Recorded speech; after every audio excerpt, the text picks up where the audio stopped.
following program contains language and subject matter that you may consider unsuitable for children. Parental discretion is advised. Greetings, Earthling. His Highness, the Jackals. The Jackal. I'm going to pass the reins to Mr. Jackal, the new king of radio. I think Jackal's Latino. I'm not sure, but he'll give it to you, Jeff. The Jackal.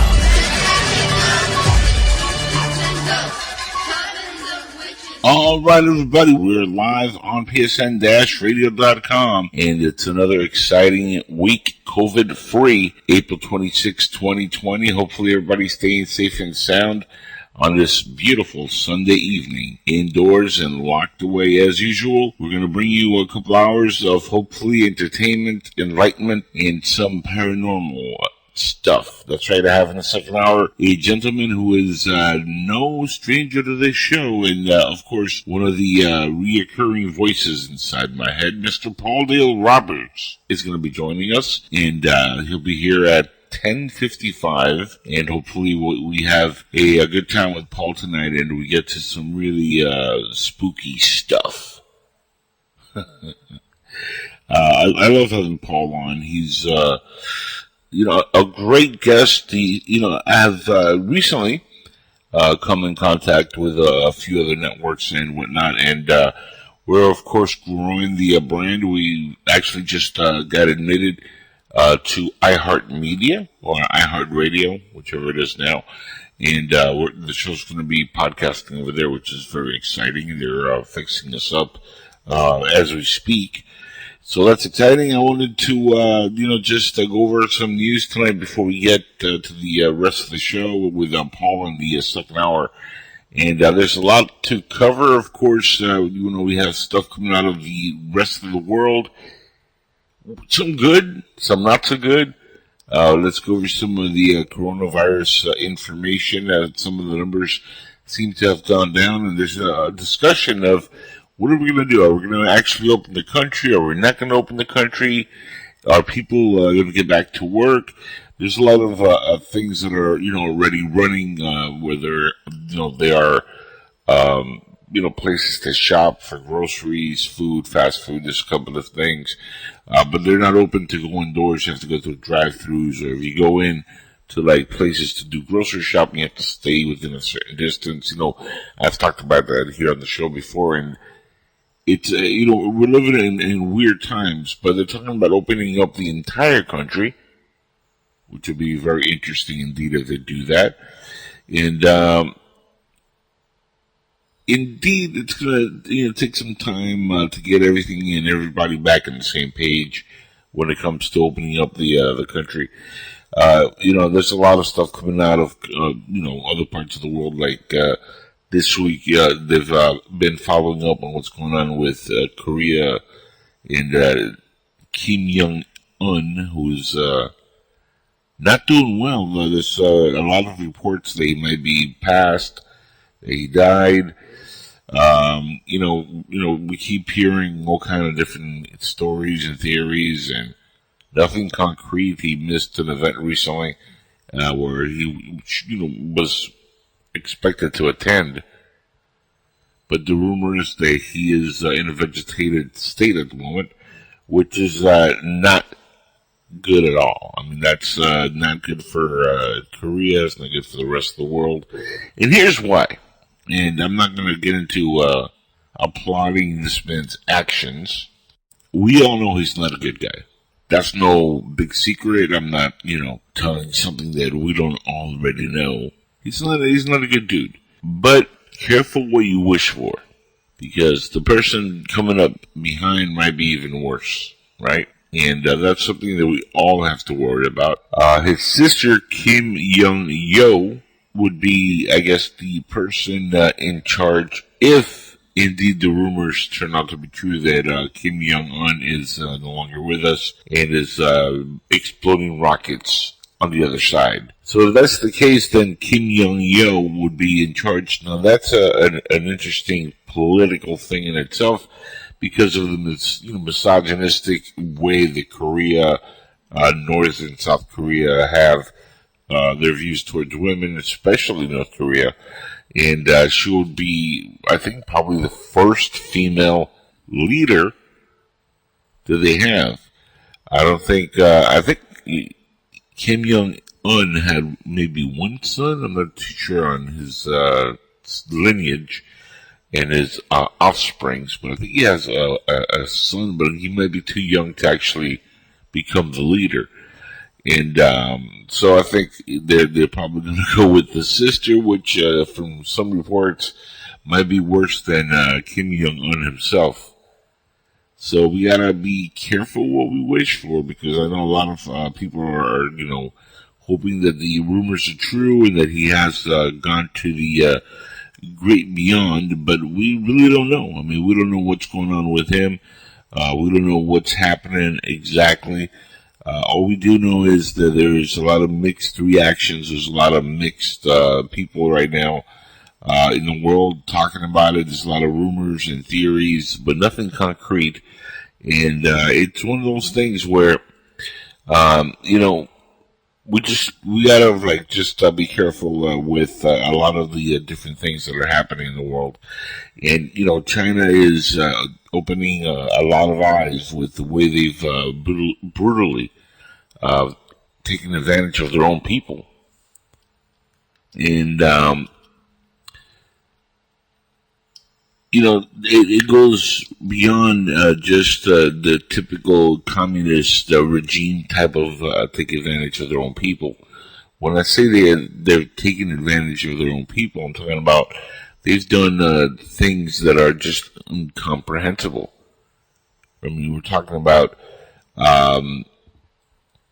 the situation with the Falun Gong with Mitchell Nicholas Gruber, who has been on the show. And by the way, now he has a podcast here on PSN that airs at 1 a.m. in the morning.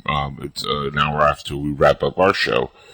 And, his focus of conversation is the Falun Gong, as you guys know from hearing him here on this show a few weeks ago. And, it's a very interesting thing that's been happening right under our noses. For the most part, I don't think anybody knew of the seriousness of what's been happening over there and the atrocities that's been happening over there. So we really have to be careful, what kind of information we take in and what kind of things we allow to be fed to us by the media. The media is not going to tell you all the information or all the truth. In fact, most of what they tell you are just made up lies. I mean, if you look at corporate media like CNN, NBC, CBS, the big boys, a lot of the stuff they say is just nonsense and hearsay. And Jeff Zucker's been caught red-handed on open mics and hot mics, and his people have been caught on hot mics. So the Veritas Project and all these people have they've done a fantastic job in exposing a lot of the corrupt media. When Trump says fake news, CNN, you're fake news, there's a reason behind that, because they really are fake news. And who knows how many of these news outlets are completely sold out to the point where, it's a problem. And look, MSNBC, for example, I mean, Rachel Maddow's and everybody over there are completely, leftist, anti-Trump. Now, MS, that's Microsoft and NBC, of course, they're one. And if you're following conspiracy theories, we have the entire Bill Gates vaccination conspiracy that's happening also. So, I mean, that's another thing. Why is Bill Gates the guy all of a sudden that talking about the vaccinations? I mean, who made him, that guy? Shouldn't we have like scientists that are in, the research of biology and are talking about the coronavirus and what sort of, vaccinations we should get, maybe what kind of drugs we should have? Why a computer tech like Bill Gates? That's how you get conspiracy theories. Because if you're going to have somebody who's going to inject a little nano probe or some kind of chip in you, you would go to a Bill Gates. You would go to a Microsoft or an Apple or one of these companies, and you'd have them develop that, especially if they're working directly with the government to begin with. So to have him be on the forefront of this kind of thing, it's kind of shady to begin with. If especially if the intentions are really noble, it still comes off as being rather shady. So with that said, I mean, you got to really again be careful what you wish for. Like my good friend Out of Sight would say in his song, because you might just get it. Shout out to Out of Sight. Great song, by the way. Look it up on YouTube. If you haven't listened to this show in the past, before I went on my long hiatus, then you might not know what that is. But if you've been following the show for the last decade, you would know exactly who I'm talking about. Mike Singleton, Out of Sight. He's a tremendous musician, a good friend, and we did his podcast for a couple of years, Out of Sight Radio, where I co-hosted with him. And he has that song, Careful What You Wish For. And if you look it up on YouTube, you'll find the exact song. And while it's sexual in nature, listen to the lyrics. There's a lot of truth both to the sexual content and just the overall statement. Careful what you wish for, because you might just get it. And hopefully we don't get it. But worse than we've gotten it already. I hear a lot of people complaining and bitching and crying and moaning about, I gotta stay indoors. I mean, really, staying indoors for a few weeks or a month is driving people crazy. They're going bananas. They can't take it. They're sitting there, twiddling their thumbs, making stupid content for social media, wondering when they can go outside, when can they do something other than just sit there and wait. And here we have the president saying, well, we want to reopen. And now, of course, the left is like, no, hold on, let's hold off on that. We can reopen. Even though reports and even a hot mic exposed the numbers to be kind of fakey. The numbers coming in. And, reports that, we're on a steady decline. And as the summer hits, the more activity there is, the more the virus spreads, the more people build immunity. That's actually what you want. I mean, science has gone on record saying this is what you kind of want to do when you want to kill something like this. The thing is, if you keep every person apart, their bodies don't build an immunity, so the next time we face it, it's going to be just as hard. And that's one of the unfortunate things about the way biology works. Your body is made to build immunity to some of these things. And if we keep the entire planet away from each other, you're never going to do that. So we got to be very careful on that. And by the way, there's an Amber Alert by podcaster Terrence K. Williams that you really all should listen to. And normally I don't play other videos or audio that don't deal with something super important. So this is one of those things that's pretty important, and I'm going to play that in a second here, and you guys are going to be really interested in this Amber Alert. It's right now as it is, we're facing troubled times, folks. This is a moment in history where everybody is feeling the pressures and the crunch of the overall conditions that we've all been forced into. But we got to remember our friends in Hollywood. That's right. We got to remember that they too are going through this along with us, and they're experiencing what we're experiencing in their own little way, their own special way. And we're all sharing our griefs at the moment.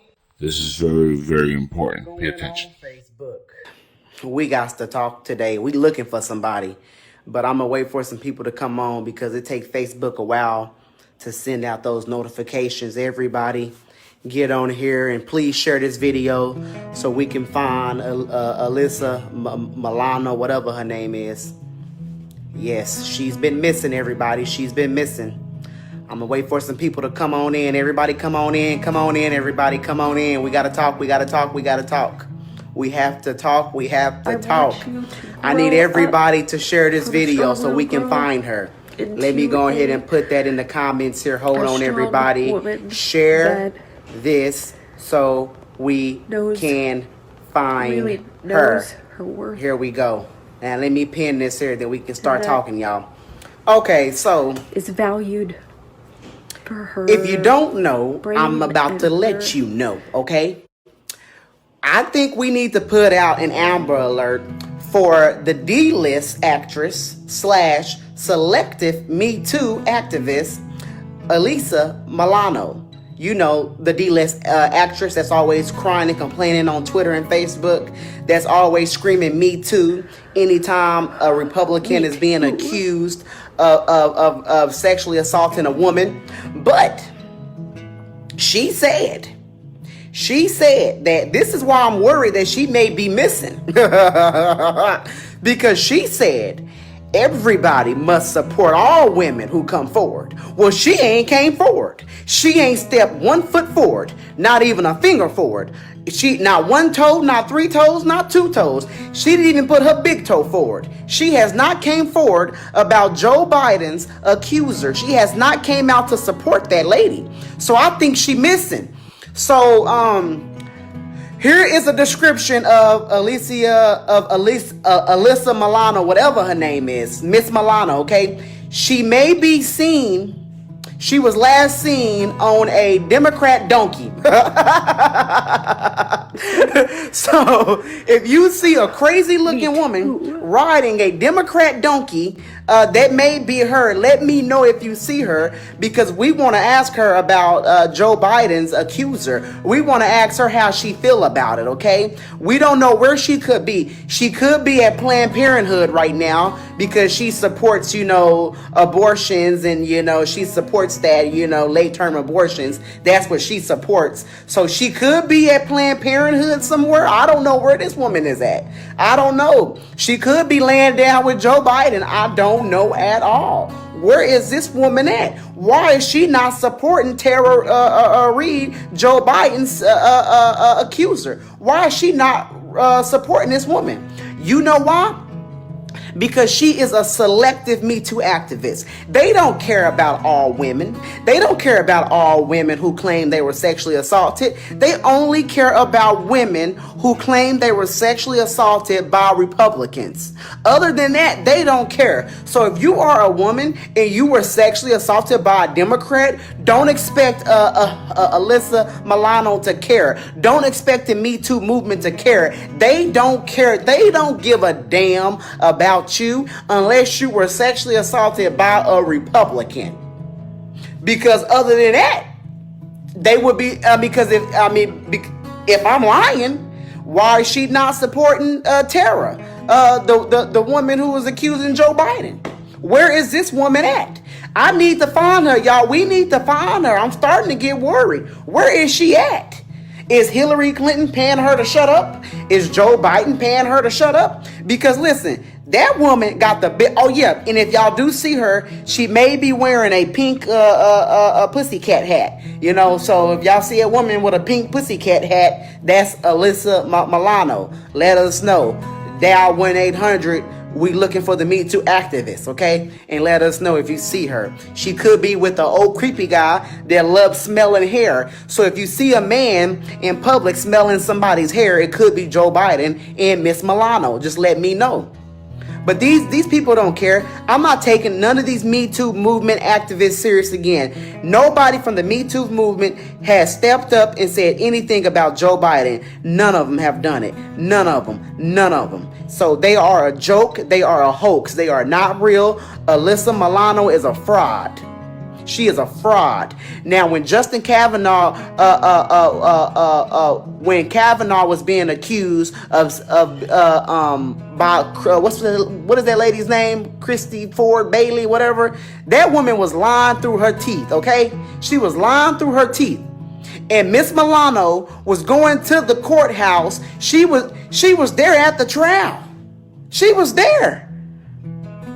Milano was there when she was there when Kavanaugh was when Kavanaugh was in court. But she ain't there for Tara, the lady who was accusing Joe Biden. Let's be real. They are all frauds. I'm never taking the Me Too movement serious again. Never, ever, ever. But if anybody finds her, let me know. Please let me know if you find her. Please send her to me. We're all in search for Alyssa Milano. It's not just Terrence over here. I mean, he's absolutely right. Where are all these people now? One of their own just got accused, and she's not somebody actually knew. She's been trying to get, light shed into her case since it happened in 1993. And the media has been covering up for Joe Biden on this for a long time, for decades. Alyssa Milano, a good friend of Biden, is nowhere to be seen. She just put out a statement early on that she still supports Joe and believes that he is innocent. Well, look at that. You have an actual victim coming forward for decades. This is not somebody who just popped down the scene saying, yeah, I had a memory of something that happened 30 plus years ago, and, I've never reported it. But this guy might have touched me inappropriately at a party somewhere. Okay, that's not what's going on here. What's happening here is you have an actual victim since 1993, folks, who's been coming forward for the past couple of decades saying, hey, Joe Biden sexually assaulted me, and the media doesn't want to report on it. They're, again, covering up for Uncle Joe. Why is that? Why is there such a double standard when it comes to reporting, things like this? See, that's why you cannot take movements like the Me Too movement seriously. You can't take things like, what's been going on with a lot of these things too serious. Because a lot of it is being driven by crazy people. Where's Madonna, who's friendly with Biden and with Alyssa Milano? Where are all these, hypocrites who months ago were, on the anti-Trump, anti-Kavanaugh, anti-anything Republican? Where, these false accusations are coming out about Trump with Stormy Daniels and all this other crap, and they all went in and hard on the president. Where are they now? Why don't they want to talk about Creepy Joe? Double standard. Very biased, not only the media, but the celebrities themselves. And look, I'm not one to discount anybody who might be having, their own opinion. Everybody should be entitled to their own opinion. If you like somebody, great. If you don't, fantastic. Do what you like. Vote for whoever you like. That's why we live in the United States of America, folks. We live in a free, democratic country. Now, it's, people on the left who come up with stupid arguments and to defend the institution they want to implement, which is complete socialism or / communism. So the argument is, of course, well, we have social, things in this country, socialistic things like Medicare, Medicaid. These are socialist-driven programs. Think about it. You could have this as a country. Well, no, thank you. You know why? Because, some programs in a free and open society like the USA are fine if you want to deal with, taking care of the population with Medicaid, Medicare, things that are working fine in terms of it's in nature socialist because it takes care of the social, folks, in the country. It takes care of them in a big brother kind of way where the government is overlooking things for those who are in need. They can't fend or take care of themselves. You always need those kind of programs to reinforce the rest of the country. But at the same time, if we're able to do for ourselves, that's what being in an open and free society is all about. And there's a lot of people that make good money that don't need the government all up in their business. And that's something you would not have in a socialist country. That's the big difference. Medicaid, Medicare, yeah, their programs ran in a republic, ran in a democratic, where, it's a free capitalist society, and you have these socialist programs aimed at those people that cannot fend for themselves. It does not mean, folks, that the entire country needs to be socialist or communist. To have certain programs that are socialist in nature. They're two different things, and that's one tired argument that our friends on the left like to use when they want to convince those on the right or those stuck in the middle like myself. See, I see both sides of the arguments. I was for a long time a Democrat. I voted for Obama, made that mistake. And then I voted for Trump because I realized what a mistake the last 8 years was. And let me tell you something, when Obama ran for change, it wasn't much of a change. It was a worse outcome than we had with the 8 years of Bush. And, you may hate him, you may like him, you may be completely one of these lunatics who does nothing but besmirch him online and on Skype. You know who you are. And some of you are even from Miami, my neck of the woods. Doesn't matter how you feel. The funny part is a lot of these people that feel this way have never experienced true communism or true socialism. They don't understand what it's like to be in a country like Venezuela or Cuba or Russia, the USSR back in the day. They've had it cozy here in America. They had it nice here in the United States. Alyssa Milano had a silver spoon in her mouth her entire life. These people are completely out of touch with reality. They're completely deranged. They don't understand the basic things that people go through in these countries. Do you think anybody in Ecuador, Guatemala, Mexico, Peru, any of these, countries would not love to experience the freedom we have here? Let alone countries like the Middle East has plenty of countries that are, in constant war. That's why they come to the United States. That's why my family is here. We came here to experience the freedom of this country. Now, my question's always been, why is it? And you really have to ask this of every single one of these individuals, like the Alexandria Ocasio-Cortez and Ihan and all these idiots in the fraud squad. Why is it that these people come from other countries, or their families come from other countries, and then they want to turn this into that? The president made a statement, I guess a year or two ago now, that if you don't like it here, move back to your country. Feel free to leave. Go fix it. If you don't like it here, go fix your country. This country was built to be a free society, not to have it become a socialist, driven or communist-driven society. We've supposedly moved past that. But that's what the left wants. And they're not even hiding it anymore. I mean, Bernie Sanders has openly said that that's what he wanted.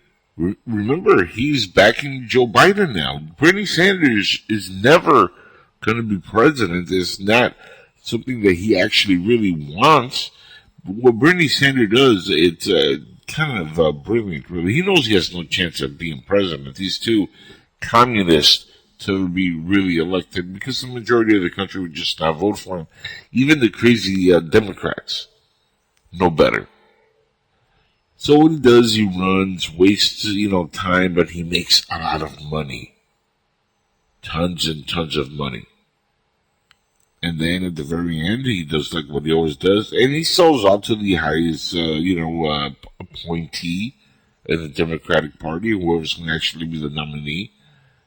And he sells his endorsement, and he makes a good, under the table deal where nobody's looking. And he gives him the endorsement. I mean, they were busted, in 2015 on rigging the Democratic Party to go Hillary's way, even though Bernie was supposedly in the lead, right? Think about that. What did he do right after? He endorsed her. Now, why would you endorse somebody who just rigged the game so you lose? Why would you even consider endorsing that person? That makes no sense to anybody with a logical mind. But yeah, he did. And he did it again this year. Recently, when he endorsed Joe Biden. Creepy Uncle Joe. Sleepy Joe, Sniffing Joe. Now, maybe they had a secret backdoor meeting and, Joe started smelling around and they got into some sort of conversation about endorsing him, and one thing led to another. A couple of dollar bills went the old Bernie Sanders way, and all of a sudden now he can afford a new mansion. You see, folks, that's what this is all about with Bernie. It's all about making that money. He knows he's not going to win. This is a guy who honeymooned in the USSR, not Russia now. I'm talking about when it actually was the USSR. Okay? This is a guy who openly admires the Castro brothers in Cuba. Fidel and Raul. Admires the system and has publicly said that what we need in this country perhaps is food lines. Now, mind you, we of course have to go and get in line when you go grocery shopping. But you have commercialized groceries where you can go get whatever the hell you want and you can go get in line, buy your food, and go home. No big deal. Not what Bernie is talking about, folks. In fact, if you want to see more of a representation of what Bernie wants, go to YouTube. Look up Cuba's food lines. That's what he wants.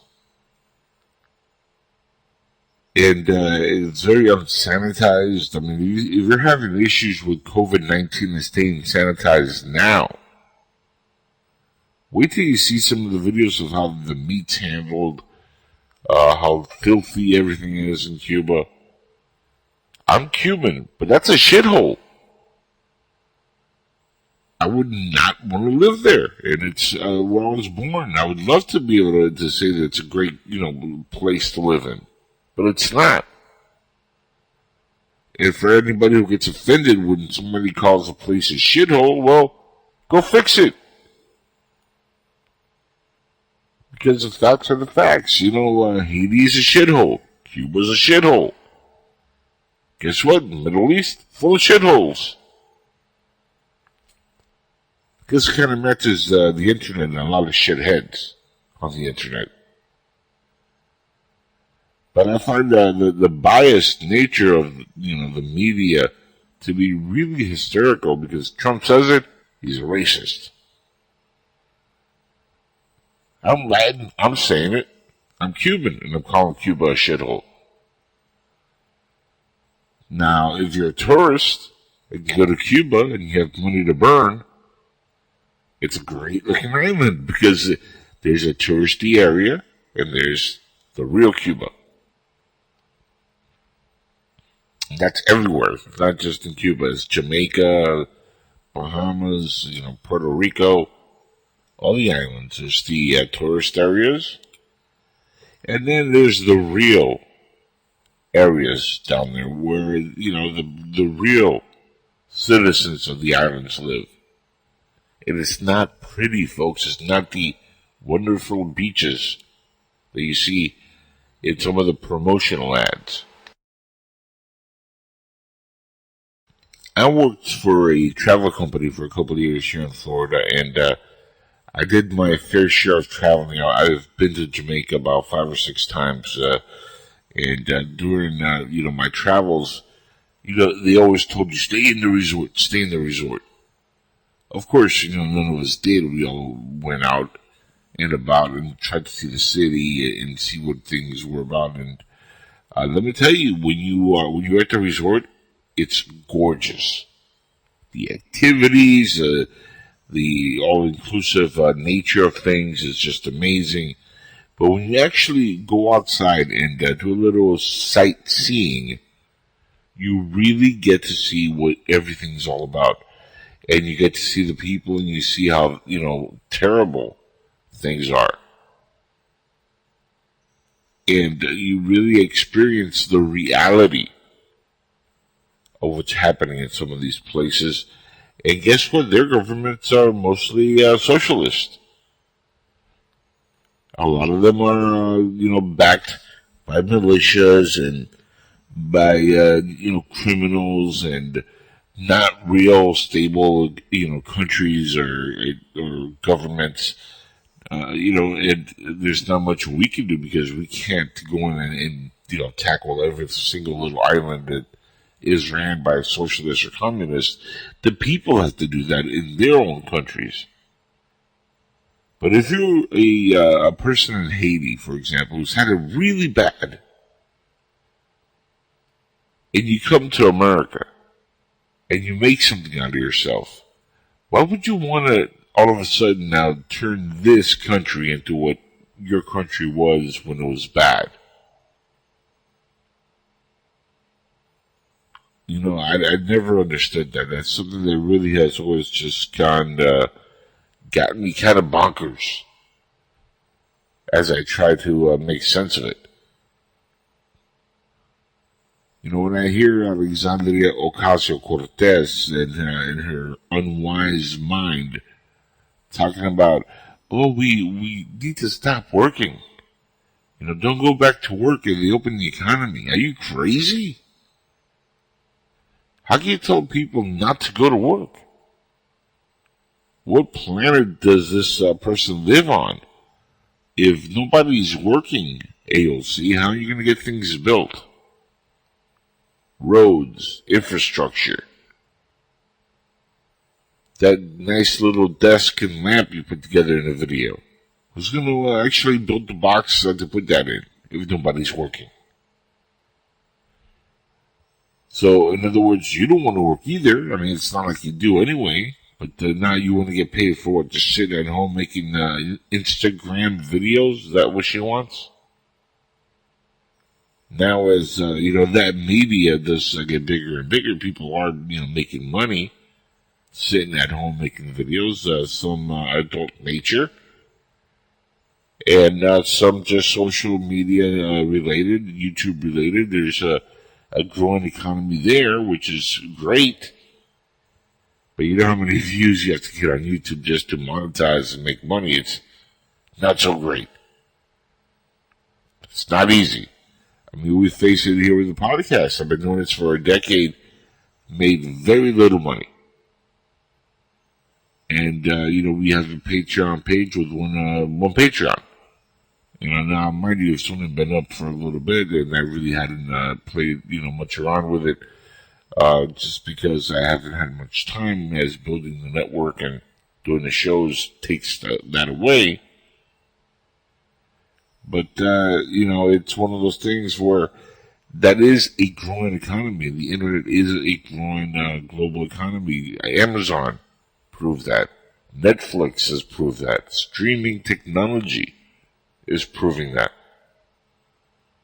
And of course, now we have the rolling out of the 5G network, and everybody's kind of like going crazy over that. Because it's another thing to be in conspiracy now.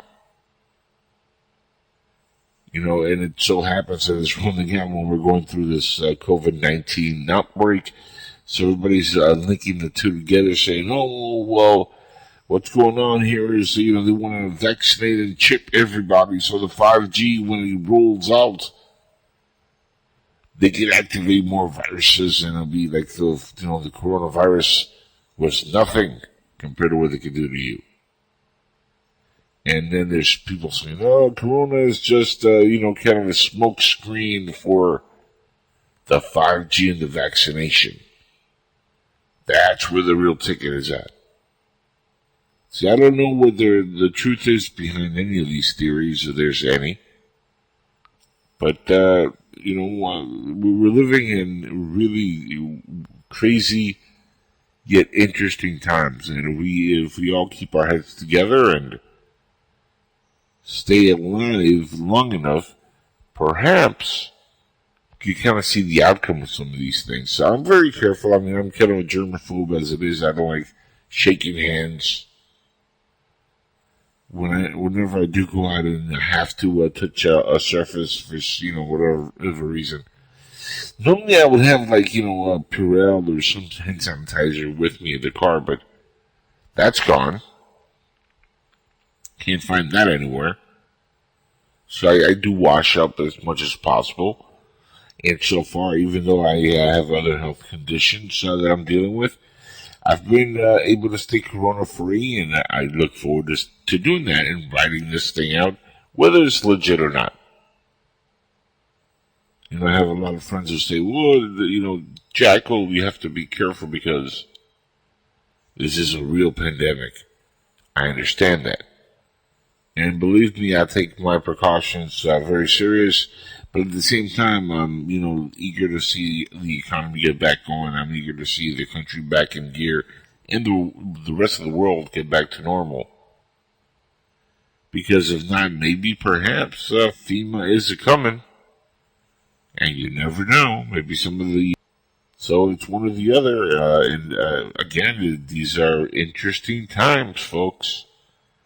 And with that comes interesting guests and interesting breaks. And we're going to take a break in a couple of minutes with an announcement. I will say that joining me after the hour, like I said earlier, is none other than our good friend Paul Deal Roberts, who will be with us for a full hour.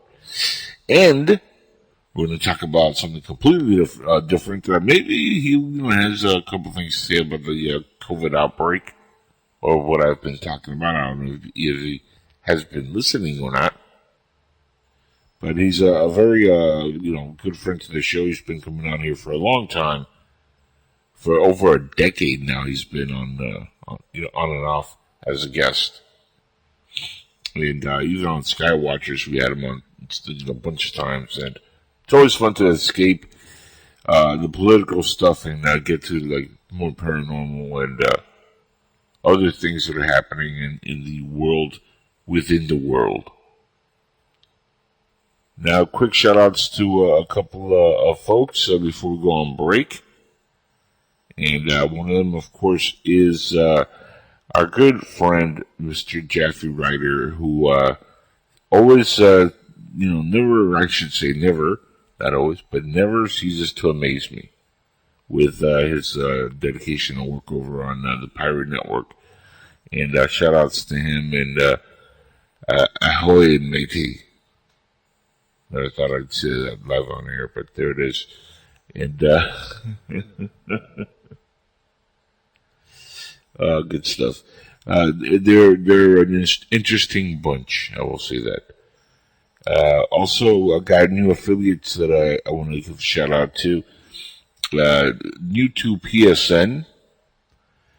And the Global Enlightenment Radio Network, or GERN, GERN, are going to be, partnering up, cross-promoting and stuff, and I wanted to welcome on board and give them a shout-out, including also, of course, as new to the PSN affiliate family, RBN, the Republic Broadcasting Network. Shout-outs to them, and I know a lot of the folks over there, like the hardcore man himself, is staying COVID-free, and want to give him a shout-out also. Interesting new company that we're keeping here on PSN Radio and inside the Jackal's head. By the way, and, I get this every week. I get the question, well, Jackal, when can we catch the show's podcast, because I missed it live? And, of course, I say, shame on you. First for missing it live, because this is the best way to hear it live and uncut. But if you do want to, download the podcast, it's very easy. You just go to angelespino.com. That's my name, Angel, angelespino.com. And the podcast is posted for free. It's also on YouTube You can look it up right through the website. Find the link for YouTube on there.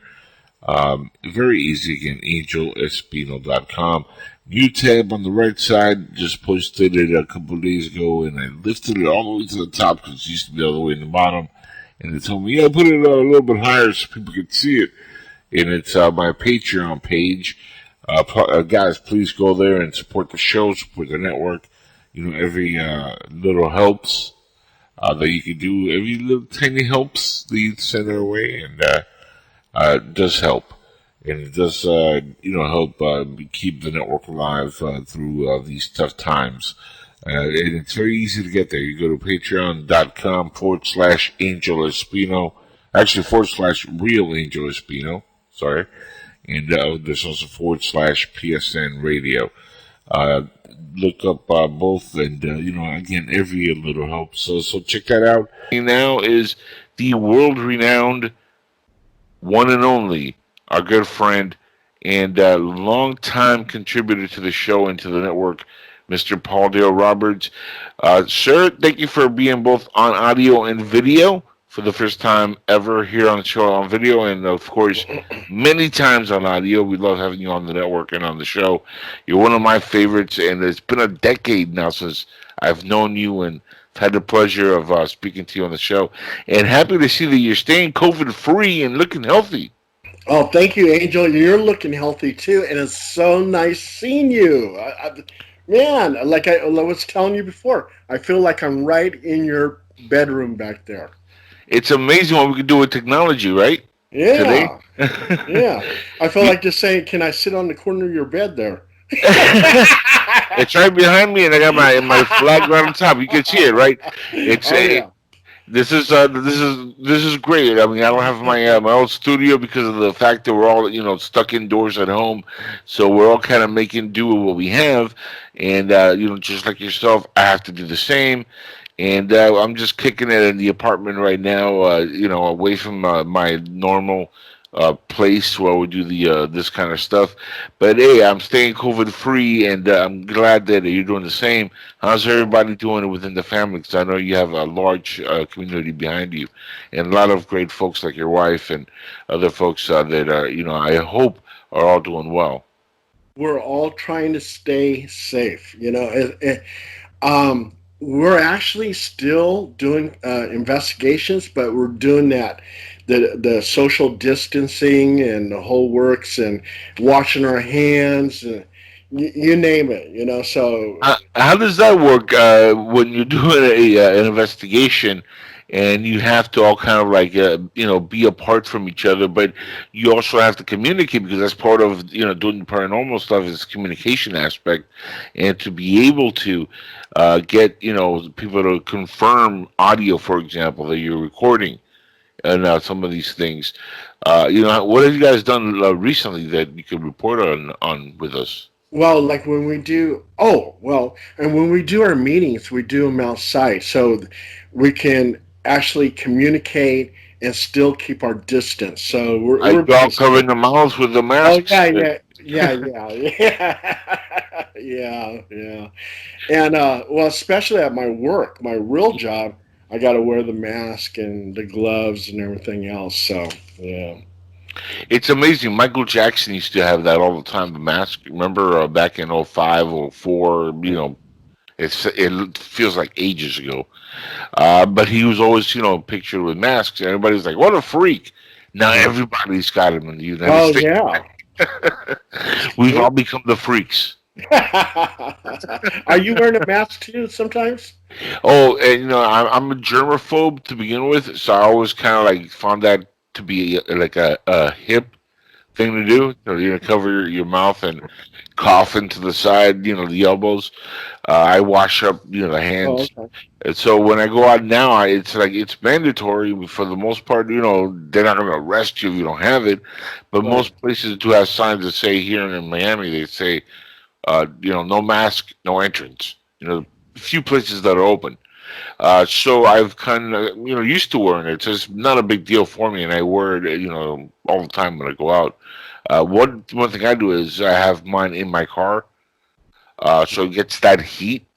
Mm-hmm. when I'm not outside. So if I do have to go outside, that heat normally, kills the virus. We know that. Right. It kills most of these viruses. So you leave it in the sun, and it gets that heat from the car. And I have black leather interior on my car, which is very nice, by the way. Yeah. I have a very nice vehicle, Wow. and I luckily I have a very nice interior, and that sun really, I think, kills anything that might be there. So it's kind of like having a new mask whenever I go out, and it works perfectly for me. And now I feel like I'm part of the trend. Oh, Angel, and also too, what's good about this whole show right now is that we're social distancing. I'm in Sacramento, California. You're in Miami. There you go. Couldn't be further apart, right? Yeah. If you sneeze, I ain't gonna get it. No, achoo. You see that? That's how it works, folks. Social distancing. I love the way technology has kind of brought the world together, even from far away places. But let's jump into what you guys have been working on, because God bless you, and I don't know if sneeze or a cough, but whatever. Bless you anyway. Now, what have you done for us lately in the paranormal? Tell us. Well, one thing is, I kind of want to just talk a little bit about Skinwalker Ranch. If you've been watching History Channel's Secrets of Skinwalker Ranch, I also, too, did my own investigation at Skinwalker Ranch. And when I went there, that place is just so crazy and so unusual. And it just really blows me away that they got the History Channel over there. Oh, my neighbor's over there talking. Yeah. It's cool. Yeah. But it's just so fascinating that they finally are being transparent. So anything they find at Skinwalker Ranch, we're going to be able to watch it. And when I was there, I saw actual ball lightning. It was a huge thunderstorm. And there was one more thing that was kind of unusual. We heard this loud screech. And I had my recorder on, but the rain was pounding so hard, the only thing you could hear was the rain. You couldn't hear the screech. But it could have been anything. It could have been an owl or whatever. But that place is just so bizarre, and I really want to find out what's going on over there. Every person that I've spoken to in the paranormal who's been to a Skinwalker Ranch always has an experience. Oh, yeah. I mean, every single person, that even the one that's kind of like skeptical, and are completely try to be the average debunker, as my good friend Stan Friedman, rest in peace, would say, those nasty debunkers. Even some of those folks that I've known over the years, and remember, I've been doing this for over a decade now. Whenever they go there just to do their own investigation, they come out saying, "No, there's something really happening here." And thank you for that, by the way. That's not easy. No, but it doesn't shock me, because ball lightning is one thing that a lot of people see in that area. Do you think it's something within the area, and maybe not paranormal? It might be happening with the area itself, or do you really think it's paranormal in nature? Well, we weren't actually physically at Skinwalker Ranch, but we were in the Utah Basin Valley, which Skinwalker Ranch is at. Right. And that whole place, you don't have to be at Skinwalker Ranch. The whole valley is mystical. Yeah. And I think the ball lightning, yeah, sure, is something natural, but there's unusual circumstances happening at Skinwalker Ranch which causes something like ball lightning to actually happen. And it looked like it was something that just dropped from the sky. It rolled and just dissipated. Wow. Yeah. I've never seen that in my whole life. And I mean, we were talking about how many cases now you've done over the years. Oh God, I'm like way past 1,500. I could be like 2,000 or whatever. And last night, Angel, was crazy. Okay, we did an investigation in Orangevale. Okay.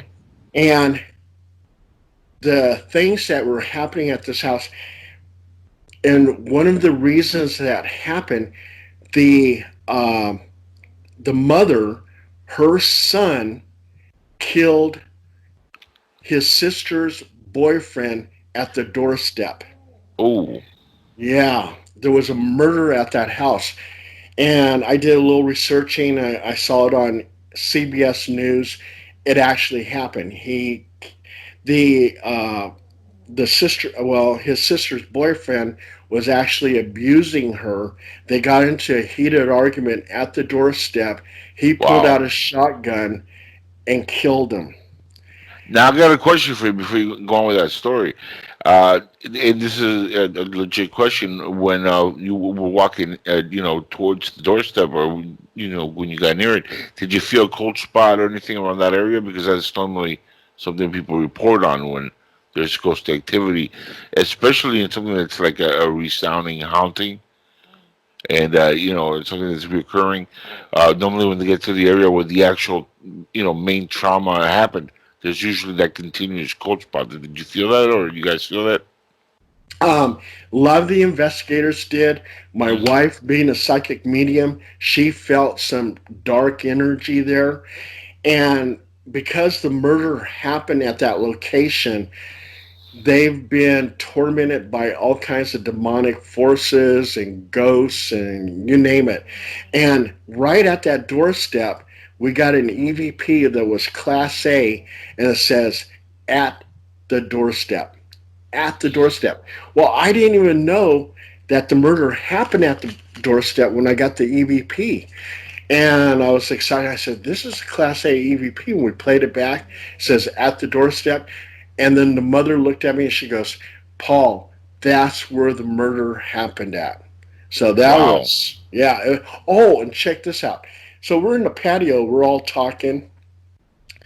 And this child's little uh, toy car, it moves on its own. It moved a good 5 feet on its own, and we all witnessed it.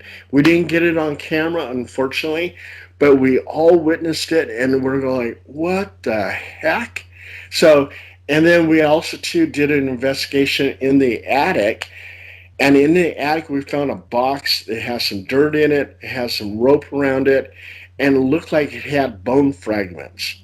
Mm. So I blessed this box and I buried it, and I don't know what the bones could have been. I think it's some kind of animal bones from what I could see. Are you gonna have it tested? Or are you looking towards maybe doing that? See if it's animal, or human.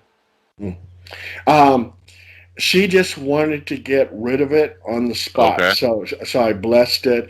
One of my investigators dug this big hole in the backyard and they buried it. She didn't want Yeah. to have anything more to deal with it. But looking at it, it definitely it didn't look human. It looked Okay. like, yeah, it looked like maybe a cat or something. So Gotcha. yeah, yeah. Well, being somebody when I was younger, I buried a dog that passed away in my backyard. I could see where that's possible. Normally families would do that because not everybody wants to go in and pay for a pet cemetery. Yeah, Uh, but yeah. why would you put it in the attic? Which that was kind of That's weird. kind of creepy. Yeah, it's a little weird. Talk about skeletons in the attic Yeah, yeah. or skeletons in the closet, right? Like, literally, this person had two Oh, skeletons. Yeah. oh my god. And then, Now, the toy car, that's creepy in itself. I saw a video of a haunted doll on YouTube recently, which really kind of creeped me out. When you see things like that, uh, it wasn't just yourself. There was others around that saw it. Uh, most of the time, I know that you have the place pretty well covered. How much, I think, percentage-wise, do you think do you guys miss because you don't have the camera probably set up in the right area? Because I'm sure that happens a lot when it comes to these, paranormal events you guys go to. oh yeah, Angel. To be honest, I think we probably do a miss of maybe 30% of the house. Because we just can't cover everything. I Right. mean, yeah, and just like the little toy car moving on its own. Yeah, we caught it with our eyes, but we didn't catch it with a camera. And nobody was fast enough with their camera to capture it. So Yeah. Yeah, but That the reason I ask is for our listeners would ask that question. Why weren't they ready for it? Stuff when you're doing live recordings just happen, and right. you can't cover every inch of a house. Well, It's even crazy. even like Travel Channel's Ghost Adventures, right? Yeah, And there's a lot of things that they miss. They don't cover. I mean, yeah, even when they have all the fine equipment, they got cameras set up everywhere, and they still miss stuff. yeah. So yeah. And I've worked with them. In fact, we've been working with them a lot lately. Um, we were the location scouts. Me and Deanna, my wife, we were the location scouts for Horror in Biggs that episode, and we received a special thanks for Nightmare in Antelope. Hmm. And we also, too, we were featured, we were interviewed on TV with Ghost Adventures on Crisis in Oakdale. So we've done, Deanna's actually did 5 things with Ghost Adventures, and I've done 3 things with Ghost Adventures now. Wow, and that's in the last few years alone. Yeah, Imagine yeah. you've been at this for quite a long time. And now they're not filming at all, and we got Yeah. all kinds of good cases. Like basically what I become now is the go-to person for Ghost Adventures for Northern California. So Mm. anytime I have a hot case, I tell them. And Horror and Biggs, I don't know if you watched that episode, but Mhm. that one was really weird because they supposedly a demon chased the neighbor down the road, and she fell into a ditch, went into a seizure, and died in the ditch. Wow, Yeah. And so wow. when I wrote my article, as you know, every investigation I do, if I did 1,500 investigations, I have 1,500 articles out there. Mm. So I'm always constantly writing. I put out books and everything else.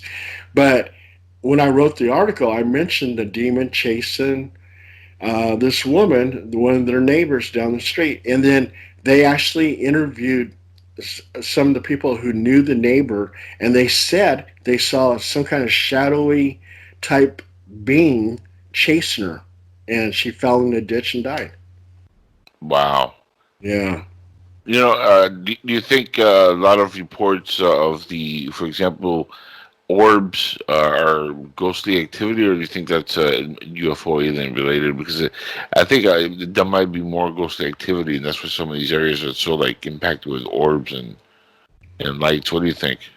Well, Angel, what I try to do is I try to show, okay, let's say I'm filming and I keep on seeing this one orb. So what I try to do is prove that it has intelligent movement. So I'll place my hand up against the wall. I'll tell someone, hey, take a picture of my hand. If you're listening to me, appear by my hand. And the orb sometimes will appear by my hand, showing some kind of intelligent movement, which I can deem as paranormal. And, okay, here was a good example of an orb being paranormal. We were at an investigation, and this guy, the ghost was named Emily, and Okay. the guy was saying, "Hey, I feel really drained." Well, Emily was known to drain the energy of the occupants. And I said, "Wow, maybe Emily is draining your energy." So you had to sit down. And I said, "Okay, Emily, if you're listening to me, kiss him on the lips." So, yeah. So 3 of us are taking pictures, and voila, there's an orb on his lips. Oh wow. Yeah. And then we go, "Emily, if you're listening to me, sit on his lap." We take a picture. The orb is now hovering over his lap. So something like that, Angel, I can deem as paranormal. Because Right. yeah, because orbs can be almost anything: bugs, dust, all kinds of stuff. Well, Uh, the fact that they're listening to the name and is reacting to the request, right. that tells you this intelligence paying attention to what's going on, whether it's otherworldly or ghostly. Right. Now, the reason I brought that question up is because the person, for example, they got that died in the ditch. How long would it take normally if there's an orb, related to these things? Would it take for that person to maybe start haunting that area, and for you to go back and maybe do an update and see if there's any orb activity there? Um, Ghost Adventures actually, okay, after our investigation, they investigated the whole town. The whole town of Biggs, California, and it's not very big. And yeah, it's It's not very big. first names, yeah. Yeah, yeah. And they got all kinds of activity throughout the whole town. The whole town is haunted. Oh wow. So, yeah. So, I mean, if we did a follow up, the other thing we're going to find, there's activity all over the place. I mean, and like the occupants that they investigated, the guy kept on saying he had an attachment. So, what they did is they brought in this priest and his assistant, and they did an exorcism. And the other episode, Nightmare in Antelope, same thing. They brought in the same priest, his assistant, and they did it an exorcism. Oh, and also too, Angel. I don't know if I told you before, but when people have attachments, I do full submersion baptisms on them. Oh, okay. And yeah, because it's a basic form of exorcism. And when you do a full submersion baptism, the attachment will immediately leave. And I've been very successful with that. When I first started out, I said, well, I don't know if this is going to work or not. But as I've been doing it, I would say I'm about 80% successful in doing it. And when we talk about doing an exorcism, the name of Jesus comes up, and of course, that's part of the ritual, to get whatever demonic or evil spirit might be in the area. Which doing the UFO stuff, I find it ironic, Paul, that when some people are having the abduction phenomenon happen to them, they evoke the name of Jesus, and the beings, some of them, leave immediately. And that's been reported by a lot of abductees who are being taken by, like, for example, the Greys, the quote unquote Greys. Um, do you think there might be any correlation to that at all? I mean, it almost seems like an exorcism works on both, on both ends. Angel, I think the whole paranormal realm, it all coexists. It's all together. Ghosts are somehow connected Yeah. to aliens. Aliens are connected to cryptids. You name it. The whole thing connects one way or another. I mean, even like when people see Bigfoot, and then a few minutes later, they're seeing a UFO. There's a connection with Bigfoot to UFOs, everything, and even like some abductees who've been taken on UFO craft, the aliens tell them that you're nothing but a vessel. They know about the soul, and the Right. soul is the ghost. So if you see it after a person's dead, that soul is a ghost. So yeah, the whole thing's connected. I completely agree with that. In fact, I was having a conversation not too long ago about what the soul represents, and I kind of came to uh, I guess an epiphany, Hmm. or, realization of maybe, or a theory. Uh, and my theory is that the ghost realm, or what we would consider, our ghostly selves, are our real selves, and what we see here in this world is kind of like a simulation of a video game. Right, right. Yeah, like a So, Matrix. or like The Sims, the Sims, Hmm. the game where you're playing a real life Hmm. on a video game. Oh That's yeah. kind of, we're like living in a real world Sims, and that's why people see ghostly activity as the body dies. A lot of people report that they see a mist come out of the body, Hmm. or you have reports of body weight dropping at the moment of death. And it's funny that you mention that because the Russians and Russian scientists, they Hmm. took people who were terminally ill, and on the instance of death, Kirlian photography was able to show some type of mist manifesting from the forehead and Yep. going out. And that's the soul right there. Yeah. Yeah, yeah, yeah. And it doesn't shock me that turns out to be the case because what are we built on? Mostly Hmm. water and energy, right? Right, right, right. And we know one thing about energy: it doesn't just disappear; it goes somewhere. Hmm. But Energy's forever. yeah, Yeah. so I mean that makes complete sense. The question, of course, it always is Robert, Paul. Sorry, Robert's my brother. Oh, no. Oh Uh, yeah, no, that's okay. you're my brother from the other mother. No, but Paul, that's a great question that that always comes to mind is if this is the case, you know, how long does it take for a soul to go to the other side? Because a lot of reports are of ghost activity of things that might be trapped here on Earth still, and might not have crossed over. Do you find that the crossing over is not automatic? Oh, In your investigation. from what I've seen, Angel, what I think is you have the choice to go into the light. And what happens is, okay, so let's say I die Right. and my soul leaves the body. And there's like this little doorway or light or whatever. And it's up to me if I want to go into the light. If not, Hmm. what I believe and what I've seen and what I've studied and everything else, that they have what I call ghost police, okay, or maybe they're angels, I don't know. It says, okay, if you're not ready to go into the light, here's an energy grid around this house. You're stuck in the house. So this ghost, because a lot of people wonder, they go, well, why is that one ghost stuck in this house? It's not going nowhere. The only way that ghost can go from point A to point B is if you take something that belongs to that ghost and I bring it back to my house. Now it can go from their house to my house because I took an object that they were attached to, the energy forces around that object.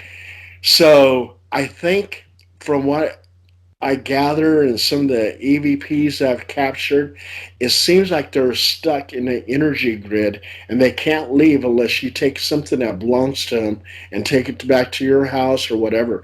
And Hmm. some ghosts that have been seen all over the world, like Hitler, when he died, they said that saw his ghost all over the place.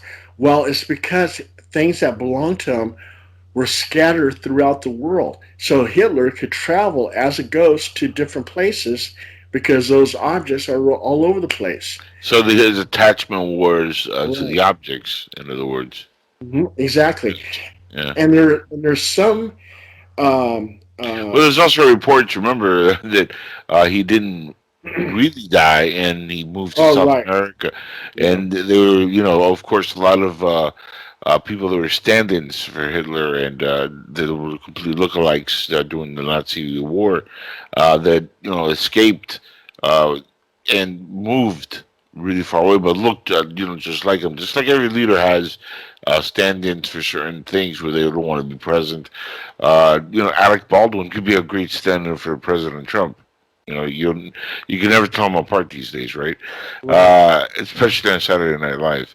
Uh, but Yeah. back then, they had it also. Obama had his lookalikes. George Bush, Reagan, all presidents, world leaders normally have a look-alike for certain things. And Hitler was notorious for a lot of things, but Right. he had a lot of, people that, did certain rallies, certain events, where it wasn't even him.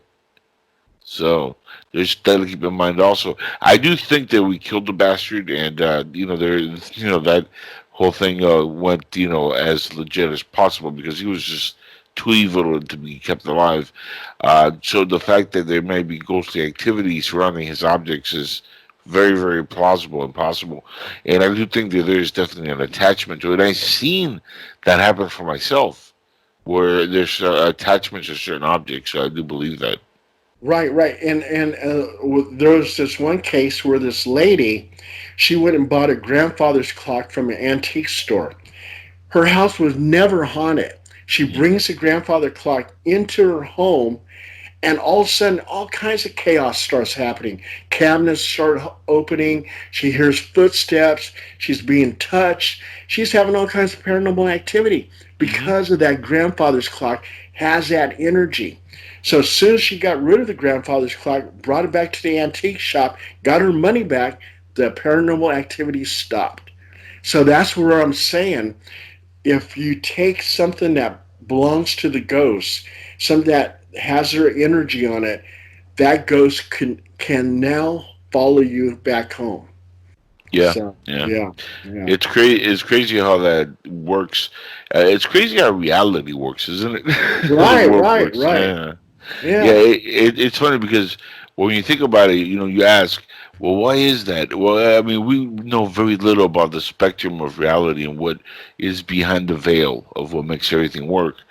That's one of the things which I don't think science will ever be really able to answer. Now, of course, with investigators like yourself and people that do these paranormal research, how close do you think you are to uncovering some of these mysteries, so we could, finally have some answers? Well, okay, here's a mystery. Okay. And I think it's sort of solved. Um, as I do quick and dirty EVPs, I say something into the digital recorder. I'll say, is there anyone here? I pause, give it time to talk, and it responds. So, one of the mysteries that I feel like I solved is one time I was saying in this one house, why don't you go into the light? I paused, gave it time to talk, and it says, I will be judged. And I go, holy cow. So he didn't go into the light because he felt like he was going to be judged. Mm, Judged and go to heaven or go to hell. right. And so a lot of times, like when we go to haunted places, is either like one situation, it was a grandmother who died in the house. When she died, I believe that she saw her grandbaby being born. She didn't want to go into the light because she had unfinished business and she wanted to watch over the baby and be an angel to that baby. Mm. Yeah. Is that something else? Do you see a lot in your research where folks have that happen to them? They attach to a newborn or to a member of the family to be a guiding angel or a guiding light or force behind their lives. Right, right, right. So, and I call those Casper hauntings because Uh, I go, hey, what's going on? And you gotta, it's not a demon, it's not aliens, it's not a doppelganger. I said, well, so what's going on? My grandmother died, and I feel she's in the house. I just want you to confirm that she's here. I go, okay, mm, yeah, we'll do that. And so they're not afraid of this ghost because it's grandma. And sure enough, we'll get an EVP and they'll go, oh my God, that's my grandma's voice. So grandma's still around. She can't leave the house because there's this energy grid around the house and not till she goes into the light. So, yeah. I lost my mother in 2016, Paul, and it's one of those things that's always, since it happened, it's been a very weird subject to bring up on the show, and I usually stay away from talking about it. But I've had several experiences after her passing, where I haven't really gone on record too much talking about it. And a lot has to do with smells that she usually had on her, that every once in a while just, it comes back, and I smell it in the air. And the one that really creeps me out the most is the smell that we had at the funeral when we were all at her funeral. There is a smell around the casket or on the body, which you would have when a person passes away. There's usually a smell to them, and it's weird. But I've had that reoccur every once in a while when I feel that I'm being watched. It happened in my old house. It's happened here recently a couple times in the apartment, where it's almost like I feel it first, and then the smell comes in, and it could Wow. be a perfume that she used to wear, or the smell at the funeral home, which I smell very often. And I never got that here before because this is my father's apartment, and you never had those, those kind of smells. He's been here well over a decade now. And after the passing now, that's become a thing where it happens every so often. So, I even think my mother stuck around kind of to keep an eye on things.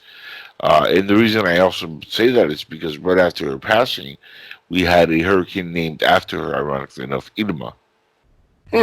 And while everybody was scared, for their lives, I just hit me. I was like, "You're gonna be okay." No way that a hurricane named as your mother's name, wow, right, it's gonna hurt you during the same year and a couple of months after she passes. That's not going to happen. So I had this complete ease of mind, and I had friends who lived, maybe a few blocks or a mile down the road from where I was, and they were all worried about, it's going to destroy the area. You got to be careful. And I told them, don't worry about it. I have this, feeling and almost like a voice that told me that nothing's going to happen. Relax. You're not gonna hurt. You're not gonna get hurt.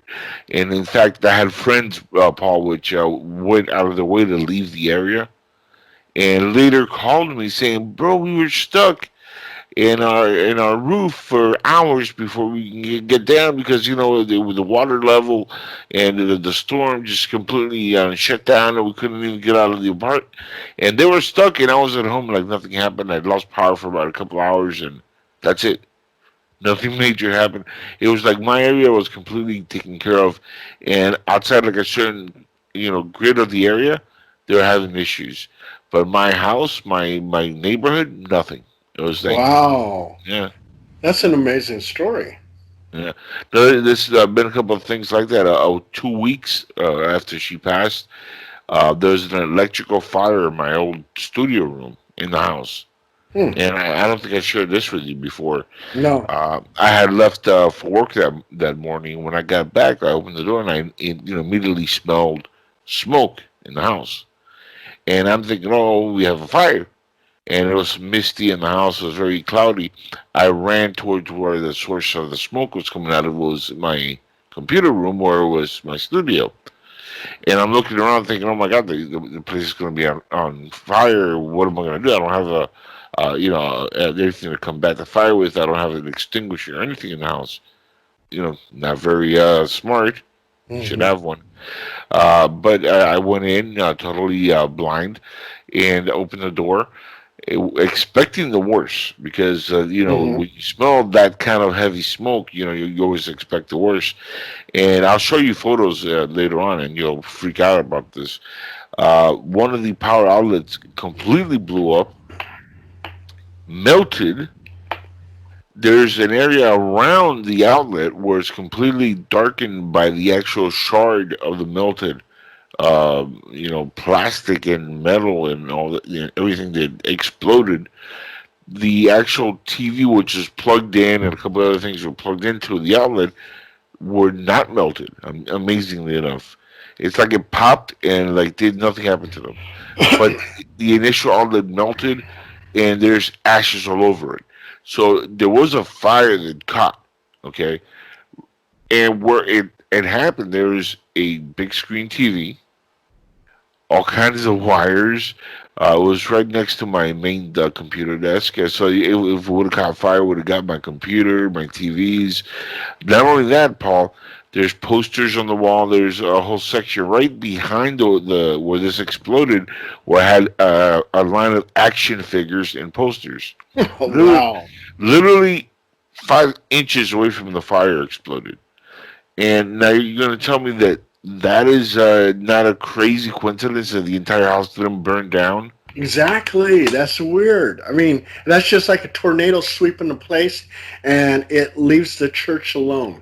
But all the other areas are all devastated and just gone. That's crazy. I had a fire rescue come out just in case so they could check the house and make sure everything is safe and it's nothing electrical or something crazy. And everybody who saw the the thing on the floor because I left it there for a couple of days just to make sure that it was okay. And the pictures I took and everybody who I shown it to has all everybody's told me the same thing. Your house should have burned down. That's it. We've seen a lot less start and burn an entire house. And in fact, one fireman told me that he saw something like that burn an entire neighborhood down because it blew up, and not only the house went down, there were attached houses, and one burned the next one, and then and burned the next one, the next one. So the entire block was burned down that he saw, and they were fighting that fire for hours, trying to get it, and control it. And he said, I saw that, and we blamed it on something electrical like what we see in your room, and nothing. Your room is spotless on the other side of the little circled area. It's an amazing picture. It was, to me, confirmation that something else is protecting not only the house, but... Oh, yeah, exactly. Yeah. An angel. Yeah. Yeah, and, I really believe that we do all have angels because, there's been times where I've been in some dire circumstances, and I said, whoever loves me up there, whatever angel is watching over me, please help me. And it seems like I'm being helped. It's like something is actually helping me. And it blows me away. I mean, like I said, I've been in some dire situations, so. Now, when are you going to come down to my neck of the woods here in Miami? Because there's a very haunted area that I would love to take you to. And I know right now we're all stuck indoors with this thing, but I would love to have you come down here because there's one place in particular where I lived in, and they were talking about the 80s when we got here from California, where it's without question. There's a haunting going on in this home, and I would love for you to take your paranormal group out there and take a good look at this place. Yeah, Angel, it's so funny because my wife used to live in Miami. I know, that's what I'm saying. Yeah. Down here. Yeah, and here's the funny thing. Okay, I know you love Miami. She didn't like it. She didn't like Miami. Okay, but anyway, that's another story. And then the only place in Florida I've been to is at Disney World, and my sister lives in Port Orange. Yeah, Florida. Yeah. It's a little further up than where I'm at now. Right now I'm in the Homestead area. Oh, okay. Yeah. Hey, Angel, I got to tell you something. Okay, now with this COVID-19 coronavirus thing, people shelter in place and all this sort of stuff. One of my HPI investigators in X1, there was a situation where I actually had to let her go, but her name was Trey Lindstrom. Okay. And I was shocked because some of my former HPI investigators told me that this shelter in place thing gave her a nervous breakdown, and she slit her wrist, slit her throat, committed suicide. Wow. Yeah, so this is really affecting a lot of people. I mean, in different ways. Not only, like people who catch it, the physical part of it, but the mental part of it. Yep. And I was totally shocked. Yeah. I'm not. I've read reports on people committing suicide because they're just fed up being stuck at home. I've been stuck at home since December because I'm nursing surgery, which takes about 4 to 8 months to heal. Oh, man. Yeah, I went from having an open wound the size of a baseball to now it's about the size of a marble. But if you see the pictures, they're not good. They're very gruesome. And I've been nursing that, so I've been kind of stuck at home doing my own self-quarantine for the last few months. So I've been like, well, welcome to my world. I've been doing it, and it shocks me how people are reacting to this. It's crazy. Yeah. I mean, and like Trey Lindstrom, she had a great personality. She was hecka funny. I had to let her go for some other reasons, but it's like, I was totally shocked. I mean, so being sheltered in place drives you so crazy you want to commit suicide. That not only that, she had 2 young boys and she has a husband. So it blows me away. That's terrible. That's Yeah, yeah, terrible. Yeah. yeah, yeah. Condolences to her family. I mean, Oh yes, yes.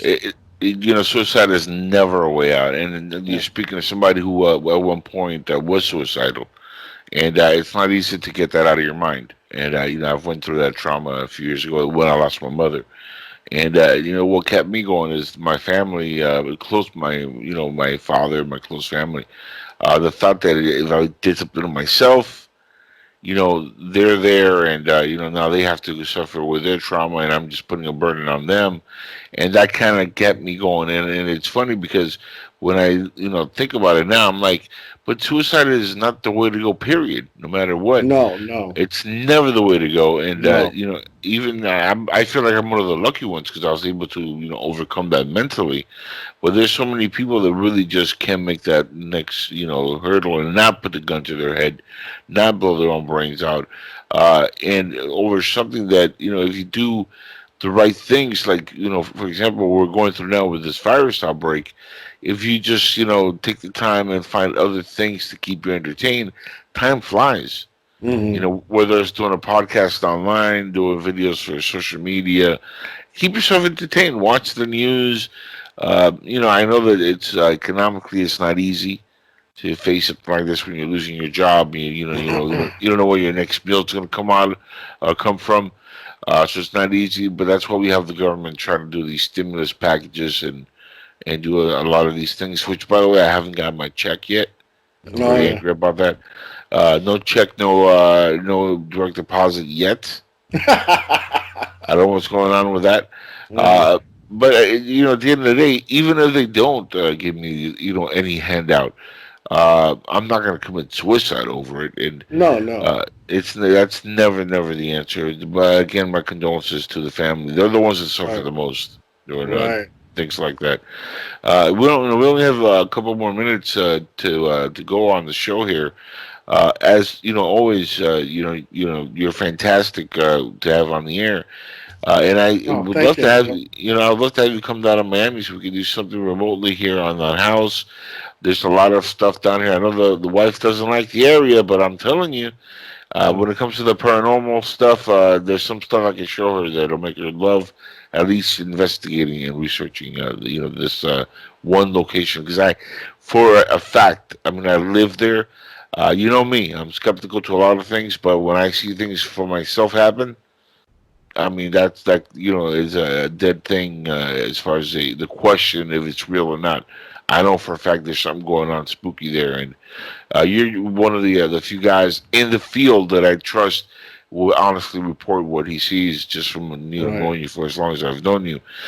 So hopefully we do get you down here in sunny South Florida one of these crazy days in the future.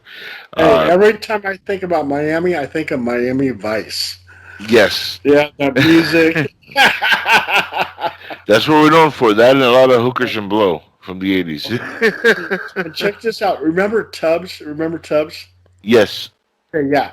Tubbs' brother used to live over here in Sacramento, where I live at. correct. Yeah. He he was the Oak Park rapist. Wow, you kidding me? No, no. And Tubbs would go to prison to visit his brother. He was the Oak Park rapist here in Sacramento.